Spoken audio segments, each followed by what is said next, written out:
আসসালামু আলাইকুম এভরিওয়ান। অভিমানী মন গল্পের 6 নম্বর পার্ট। আমাদের সৎমার আব্বুকে দেখার জন্য হাসপাতালে গেলাম। সবাই হাসপাতালে ঢুকলো আর আমি এদিক ওদিকে দেখতে থাকলাম। একটু পর আপু আমায় ডাকলেও আমি গেলাম না। দেখা করা শেষ, আব্বু আপু বেরিয়ে আসলো। বাসায় চলে আসলাম। বাসায় এসে বসে আছি। একটু পর আপু এসে আমার পাশে বসলো। আপু বলল, অপুর বিয়েতে যাবি ভাই? আমি বললাম, আপু, ও বড় মুখ নিয়ে সব ভুলে গিয়ে আমাদেরকে দাওয়াত করেছে। একদিন আগেই যেতে বলেছে, না গেলে কেমন হয় বল?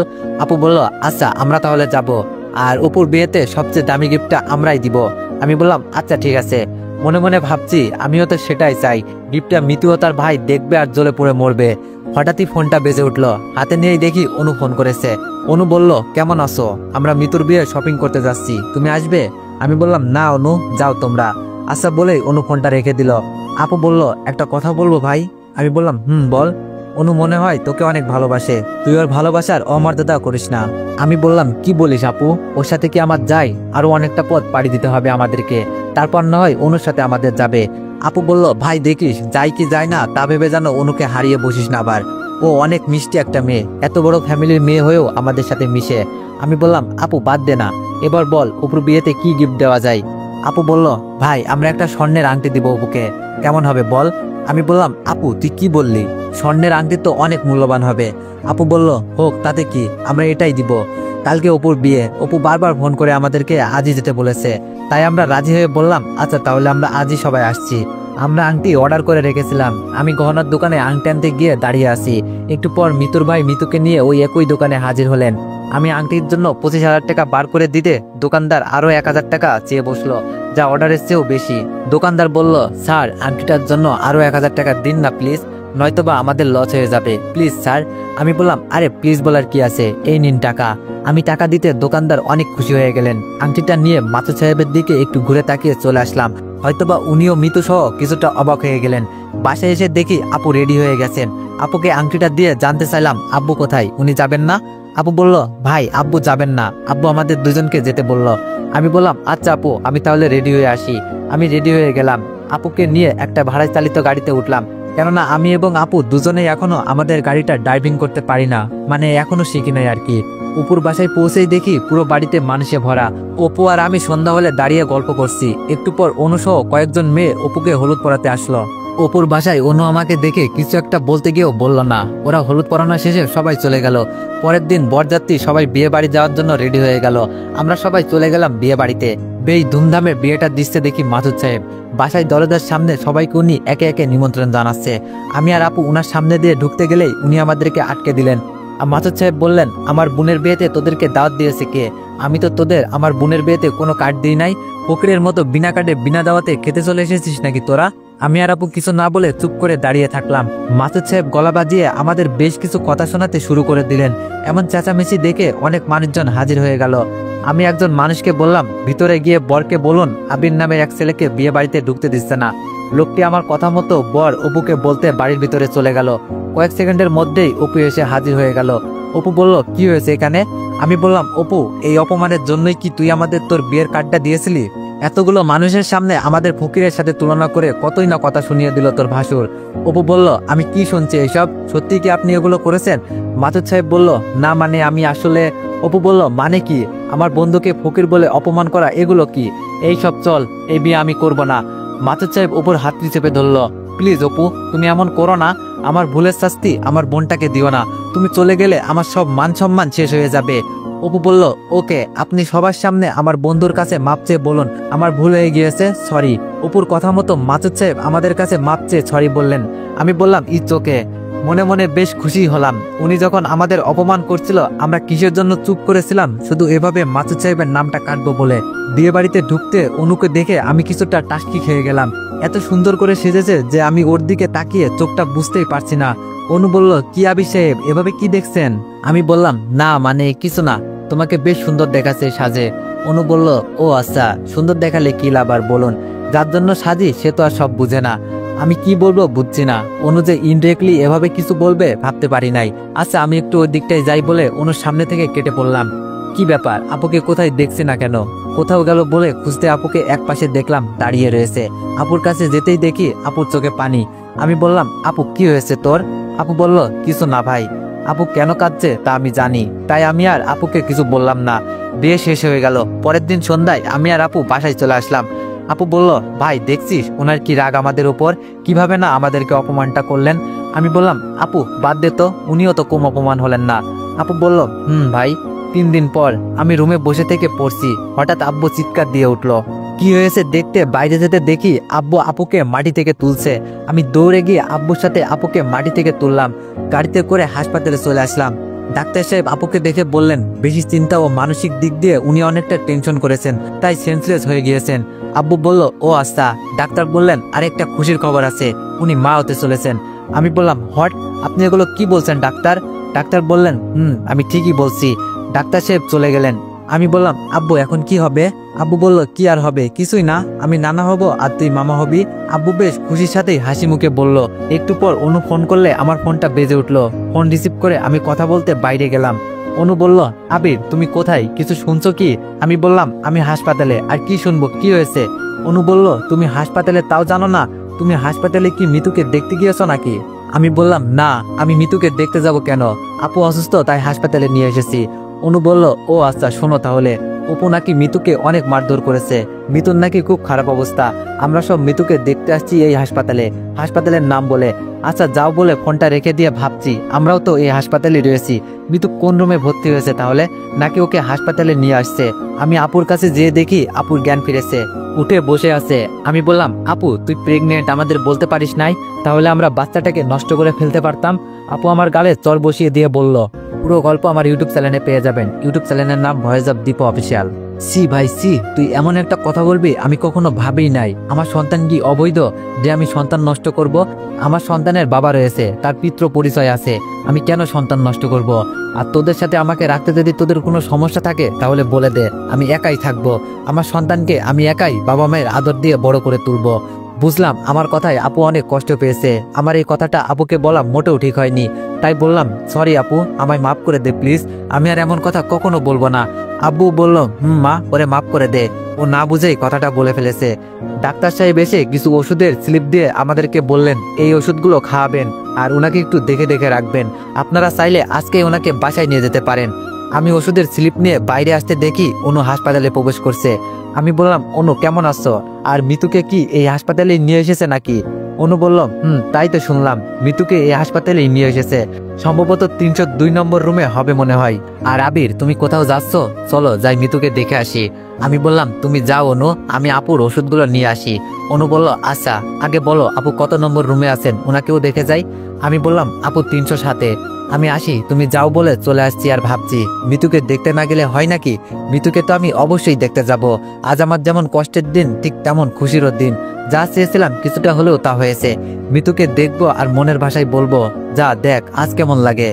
ওষুধ নিয়ে চলে আসলাম। আমি রুমে ঢুকতেই খেয়াল করে দেখলাম আপু চোখের ভাষায় অনুকে কেন্দ্র করে আব্বুকে কি যেন বোঝাচ্ছে। আব্বু যেন অনুর দিকে চেয়ে আছে। আমি বললাম, কি ব্যাপার অনু, মিতুকে দেখতে যাও নাই? অনু বলল, না আবির, এখনো যাইনি, তোমার সাথে যাবো বলে বসে আছি। মিতুকে দেখতে যাওয়ার কথা শুনে আপু জানতে চাইল, মিতুকে দেখতে যাবে মানে কি? আমি কিছু বলার আগেই অনু সব বলে দিল। কাল রাতে মিতুকে অপু নাকি অনেক মারধর করেছে। মিতুকে ওর ভাই এই হাসপাতালে ভর্তি করেছেন, তাই মিতুকে দেখতে যাব আপু। আপু বলল, বলো কি, মিতুকে অপু মারধর করেছে যে হাসপাতালে ভর্তি করেছেন? আমি মনে মনে বললাম, তাতে কি হয়েছে, বেশ করেছে অপু ভাই, গুড জব। অনু বলল, আপু অনেক মারধর করেছে। আপু বলল, ও চলো তাহলে, তোমাদের সাথে আমিও যাব। যার জন্য মাসুদ ভাইয়া আপুকে ডিভোর্স দেওয়ার জন্য ডিভোর্স পেপারে সাইন করেছে, অথচ আপু তাকেই দেখতে যাবে। শুনে কিছুটা অবাক হলাম। আপু আসলে এতটা ক্ষমাশীল, আপুর মনটা অনেক সহনীয়। আমি বললাম, আপু তুই পরে দেখতে যাবি, এখন রেস্ট নে, তোর শরীরটা অসুস্থ। আমি আর অনু যাচ্ছি। আব্বু আপুকে দেখে রেখো বলে চলে আসলাম মিতুকে দেখতে। আপু আমাকে ও অনুকে যেতে দেখে আবারও আব্বুকে যেন ইশারায় কিছু একটা বলল। আব্বু আপু দুজনেই মুচকে আসলো। যাক, চলে আসলাম মিতুকে দেখতে। বেডে মিতু ও মিতুর পাশে একজন নার্স দাঁড়িয়ে আছে। আমি এদিক সেদিক তাকিয়ে দেখলাম কোথাও আমার এক্স দুলাভাই আছে কিনা। না, কোথাও নেই দেখছি। যাক, তাহলে এবার যা দেখতে এসেছি তা ভালো করেই দেখা যাক। মিতুকে কতটা এবং কিভাবে মেরেছে দেখতে ব্যস্ত হয়ে গেলাম। মিতুর এক হাতে ব্যান্ডেজ, গাল দুটো লাল, আর গলার নিচে হালকা মনে হয় পুরানো দাগ। যাক, ভালোই মেরেছে তাহলে, কিন্তু আরো একটু বেশি মারলে মন্দ হতো না বলে এবার চুপ করে বসে শোনার চেষ্টা করলাম কেন অপু মেরেছে মিতুকে। অনু বলল, মিতু কি হয়েছিল, অপু তোমাকে এভাবে মারলো কেন? মিতু একটু কান্না করে বলল, সবই আমার ভাগ্যের লিখন রে বান্ধবী, সব আমার পাপের ফল। যাক, তাহলে মিতু কিছুটা মানুষ হয়েছে। তবে একদিনের মায়েরই মিতু এতটা বুঝবে, বাহ ভালোই। একটু পর আমি উঠে অপারেশনের কিছু জিনিস দেখে নার্সকে বলতে লাগলাম, এটা কি ওটা কি। নার্স কিছুটা বিরক্ত হয়ে গেল। অনু আমাকে বলল, আবির তুমি এমন করছো কেন? আমি বললাম, না সবকিছু জানার কৌতূহল জেগেছে গো, তাই আর কি। একটু পর আপু আসলো, এসেই মিতুর পাশে বসে মিতুর মাথায় হাত বুলিয়ে সব জানতে চাইলো। মিতুর হাত চেপে ধরে কিছু বলতে যাবে কি মাসুদ ভাই চলে আসলেন। মাসুদ ভাই এসেই অনুকে বললেন, অনু তুমি থাকো, বাকিদের চলে যেতে বলো। মাসুদ ভাইয়ার কথা শুনে আমি আর আপু বের হয়ে আসলাম। আপুকে যেতে বলে আমি জানালায় কান পেতে রইলাম, কেননা মাসুদ সাহেবের হাতে আমি একটা কাগজ দেখেছি। কাগজটা আমি যা সন্দেহ করেছি তাই কিনা বোঝার জন্য আমি কান পেতে রইলাম। মাসুদ সাহেব বললেন, মিতু এই নে ডিভোর্স পেপার, অপু সাইন করে দিয়েছে, এবার তুই কর। আমি এবার জানালার পর্দা সরিয়ে দেখলাম, সত্যিই তো আমি যা ভেবেছি তাই। আহা, আমার যেন আজ বড়ই নাচতে ইচ্ছা করছে। তাই রে নাই রে। মিতু আজ কেমন লাগছে তোমার? এবার বুঝো, ইট মারলে পাটকেলটা অবশ্যই খেতে হয়। আর মাসুদ সাহেব এবার বুঝেন, ভাই হয়ে নিজের বোনের হাতে ডিভোর্স লেটার দিয়ে তাতে সাইন করতে বলাটা কতটা কষ্টের। আমি আপুর কাছে চলে আসছি আর ভাবছি, মাসুদ সাহেব মিতুকে ওপর মতো ছেলের সাথে কেন বিয়ে দিতে রাজি হলো, আবার বিয়ে দিল, আজকে আবার ডিভোর্স হলো, এসবের কারণটা কি? না জানি এই কথাগুলো কোনোদিন জানা হবে কিনা, তবে জানার জন্য বেশ আগ্রহ জাগছে। আপুর কাছে এসে দেখি আব্বু আপু বাসায় চলে যাবে বলে প্রস্তুত। বাসায় চলে আসবো বলে গাড়িতে উঠলাম। আব্বু গাড়ি চালাচ্ছেন আর আপু আমার ঘাড়ে মাথা রেখে অনবরত কেঁদেই যাচ্ছে। আমি কি বলে আপুকে সান্ত্বনা দিব বুঝছি না। একবার ভাবছি, আপু কেঁদে লাভ কি, সবই ভাগ্যের লিখন, কপালে যা আছে তা তো হবেই। আর যে তোর আর আমার এত বড় ক্ষতিটা করেছে সেও তো আর সুখে নেই। তোর সাথে যেটা হয়েছে তার সাথে ওটাই হয়েছে, ঠিক পাপের সাজাটা পেয়েছে জানো। আপু চোখটা একটুখানি মুছে বলে বসলো, ভাই আমার মতো মৃত্যুর জীবনটাও নষ্ট হয়ে যাবে রে। আপুর কথা শুনে আমি মনে মনে বললাম, মৃত্যুর জীবনটা নষ্ট হয়ে যাবে মানে কি? অলরেডি নষ্ট হয়ে গিয়েছে তো। আপু বলল, ভাই দেখছিস উনি আজও আমাদের উপর কতটা রাগ করে আছে। আমাদের দেখে আমাদের সাথে কথা না বলে অনুকে দিয়ে আমাদের বেরিয়ে যেতে বললেন। আমি বললাম, আপু আপু আমার মনটা না একটা কথা বলছে, বলবো আপু? আপু বলল, বল ভাই। আপু তুই দেখিস, আমার যখন মিষ্টি একটা ভাগ্নি বা ভাগ্নে হবে তখন মাসুদ ভাই নিশ্চয়ই নিজ সন্তানের দিকে তাকিয়ে আবার তোকে মেনে নিবে। একসময় উনি সব ভুলে যাবে। আপু বলল, তাই যেন হয়, তবে আমার মনে হয় উনি আমায় মেনে নিবে না কখনো। আমি বললাম, নিবে আপু নিবে, উনার সন্তানের মুখের দিকে তাকিয়ে হলেও নিবে, একসময় উনি অবশ্যই মেনে নিবে। আমরা বাসায় পৌঁছে গেলাম। একটু ফ্রেশ হয়ে বসতেই অনু আমায় ফোন করে বলল, আবির একটা কথা বলবে, তোমাদের সাথে মাসুদ ভাই ও মিতুর কি হয়েছে? আমি বললাম, কিছু না তো। অনু বলল, কিছু না মানে? নিজের বউকে ও শালাবাবুকে উনি বার হয়ে যেতে বললেন কেন? আর আমি যখন বললাম লাবণ্য আপু মা হতে চলেছেন, তাহলে উনি কথা শুনিয়ে মন মরা হয়ে গেলেন কেন? আমি বললাম, তোমাকে সময় করে একদিন আমি সব বলবো, এখন তুমি একটা কথা বলো তো। অনু বলল, কি কথা? আমি বললাম, আসলে মাসুদ সাহেব মিতুকে কেন অপুর সাথে বিয়ে দিল, আর অপুই বা কেন মিতুকে ডিভোর্স দিল, জানো কি তুমি? অনু বলল, না তো আবির, আমি কিছুই জানি না। আমি বললাম, ও আচ্ছা অনু, পরে কথা বলবো বলে ফোনটা রেখে দিলাম। রাতে খাওয়া দাওয়া সেরে ঘুমিয়ে পড়লাম। সকালে উঠে আব্বু আর আমি ওয়ার্কশপে যাওয়ার জন্য বের হচ্ছি। আপু এসে বলল, আমিও যাব। আমি বললাম, না আপু, তুই আজ থেকে বাসায় থাকবি, কেননা আমাদের মাঝে নতুন একটা অতিথি আসছে। আপু একটু লজ্জা পেয়ে বলল, আচ্ছা ঠিক আছে ভাই। আব্বু আর আমি ছুটলাম ওয়ার্কশপে। এভাবেই কেটে গেল বেশ কিছুদিন। হঠাৎ একদিন আব্বু এসে বলল, উনার শ্বশুর মশাই মানে আমার নানা নাকি মারা গিয়েছে। আব্বুর সাথে আমি যাব বলে বের হতে আপু এসে বলল, আপু নাকি যাবে। আমি বললাম, না আপু, তোর এই অবস্থায় ওখানে যাওয়াটা ঠিক হবে না, তুই বাসায় থাক। আপু বলল, না ভাই আমি যাব, উনি আমাদের নানা, একবার তো শেষ বেলায় বিদায়টা দিয়ে আসি। আমি বললাম, আচ্ছা আপু চল তাহলে। আব্বু গাড়ি স্টার্ট দিলে আপু আমি গাড়িতে উঠে বসলাম। ফোনটা বেজে উঠলো। কল রিসিভ করতেই অনু বলল, কাল থেকে তো কলেজ খুলবে, কলেজ আসবে না? আর প্রথম বর্ষে রেজাল্টও খুব তাড়াতাড়ি স্যারেরা দিয়ে দিবেন। আমি বললাম, না অনু, আমি কয়েকটা দিন কলেজে যাব না, পরে কথা হবে, গাড়িতে আসি বলে ফোনটা কেটে দিলাম। আমার সাথে এগুলো কি হতে শুরু করে দিল বুঝছি না। মনে হচ্ছে একদিক গড়ছে অন্যদিক ভাঙছে। ভাগ্যটা যেন আমার সাথে খেলা শুরু করে দিয়েছে। তবে হয়তো এই খেলাটা আমার সাথে নয়, বরং আমার চারপাশে মানুষদের উপরও হচ্ছে। এক বাসায় গেটের দিকে আব্বুর গাড়ির স্টিয়ারিংটা ঘোরালো। গেটের দারোয়ান নেই, মনে হয় মালিক মারা যাওয়ায় উনি ভিতরে গিয়েছেন। গাড়ি হতে আব্বু নামতে গেলে আমি আব্বুকে বলে উঠলাম, আব্বু তুমি বসো, আমি গিয়ে গেটটা খুলছি। আমি গাড়ি থেকে নেমে গেটটা খুলে সামনের দিকে ঠেলা দিতেই দেখি আমার নানার বাসা তো নাই, যেন রাজপ্রসাদ। আমি তাক লাগিয়ে চেয়ে থাকলাম। আব্বু সামনে দিয়ে গাড়ি নিয়ে যেতে আমার মনে হয় হুঁশটা ফিরল। আমি গাড়ির পেছন পেছন ধরে থাকলাম আর চারপাশটা দেখতে লাগলাম। বাসার ভিতরে ঢুকে দেখি একটা মরা বাড়িতে যতটা মানুষ থাকে তার তুলনায় অনেকটা কম। দুই একজন কান্না করছেন। আপু গিয়ে আমার সৎমার পাশে বসলো এবং কান্না জুড়ে দিল। কান্নার কি আছে, উনি তো আমাদের মানে আমাকেও আপুকে ইতিম করে দেওয়ার মূল কারিগর। ওনার মৃত্যুতে কান্নার কি আছে? আপু যেন একটু বেশি আবেগপ্রবণ। বাসায় 2 জন দারোয়ান ও একজন কাজের মানুষ আমাকে এসে সব ব্যবস্থা মানে কাপড়ের কাপড়, কবর, জানাজা এগুলোর ব্যবস্থা করতে বলল। যাই হোক, উনি তো নানা, মারাই গেছেন, ওনার উপর রাগ খুব পুষে রেখে লাভ কি, তার চেয়ে ওনাকে মাফ করে দেওয়াই ভালো হবে। যাই, সব ব্যবস্থাটা করি। সব আয়োজন শেষের দিকে। এখন নানাকে বাসা থেকে খাটিয়ায় করে বার করার পালা। আমরা যখন খাটিয়া নিয়ে বাসার ভিতরে গেলাম তখন যেন কান্নার ঢোল পড়ে গেল চারিদিকে।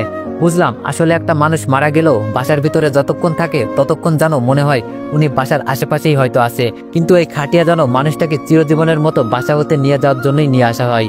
এর জন্যই সবাই হয়তো এখন কান্নায় ফেটে পড়েছে। খাটিয়া নিয়ে জানাজা শেষ এবং সবকিছু শেষ করে আবার নানার বাসায় ঢুকলাম।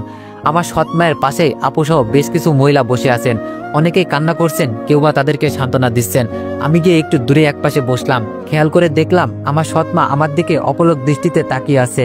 হয়তো ওনার চোখের ভাষা আমায় কিছু বলতে চাচ্ছে। এই ভাষার সবটা আসলে কি বোঝাতে চাচ্ছে তা না বুঝলেও কিছুটা বুঝলাম। উনি হয়তো আপুর মতোই আমাকে ওনার পাশে চাচ্ছেন। হয়তো ভাবছেন আজ যদি আবির আমার নিজের ছেলে হতো তাহলে আমার পাশে বসে একটু হলেও কান্না করতো, আমায় বলতো মা কেঁদো না তো, নানার কি হয়েছে, উনি আমাদের মাথার উপরেই ছায়ার মতো হয়ে থাকবেন। আমি এবার উঠে গেলাম। আপু চল বাসায় যাব। এই কথা শুনে উনি কিছুটা অবাক ও করুণ দৃষ্টিতে আমার দিকে তাকালো। উনি হয়তো এটা আশা করেননি। আপু কিছু বলতে যাবে কি আব্বু চলে আসলেন। উনি এসে জানালেন, আবির আমরা এখানে 3-4 দিনের মতো থাকবো, বেশ কিছু কাজ আছে, আমরা তা করে চলে যাব। কি কাজ আমি না বুঝে না শুনে মাথাটি নাড়িয়ে আব্বুকে জানালাম, আচ্ছা ঠিক আছে। রাতে একটু খেয়ে যে যার মতো করে ঘুমাতে চলে গেলাম। আপু সৎ মায়ের সাথে বসে রইলেন, আমিও চলে গেলাম ঘুমাতে। রাতে ঘুমের মধ্যে একটা স্বপ্ন দেখছি। এক অদ্ভুত ধরনের সাদা কাপড়ে সাদা শরীরটা জড়ানো। কেউ এসে বলছে আমার মেয়েটা এতিম, ওকে তোমরা মাফ করে দিও, সব দোষ আমার মেয়েটার কোনো দোষ নেই, দয়া করে ওকে তোমরা দেখে রেখো। এই সেই ব্যক্তি যে স্বপ্নের মধ্যে এসে এইসব বলছে, তার মুখটি স্পষ্ট দেখতে না পেলেও বুঝলাম এটা হয়তো আমার নানা। একটু পর আমার ঘুমটা ভেঙে গেল। বিছানায় উঠে বসলাম। ঘড়িতে তাকিয়ে দেখি ভোর 5টা বাজে। তো এভরিওয়ান, গল্পগুলো অনেক বড় করার চেষ্টা করছিলাম, বাট রোজাই থেকে গল্পগুলো বড় করতে পারতেছি না, অনেক কষ্ট হয়ে যাচ্ছে। তো আজকের জন্য এতটুকুই, কেউ কিছু মনে করেন না। আশা করি আস্তে আস্তে গল্পগুলো বড় হবে। ধন্যবাদ।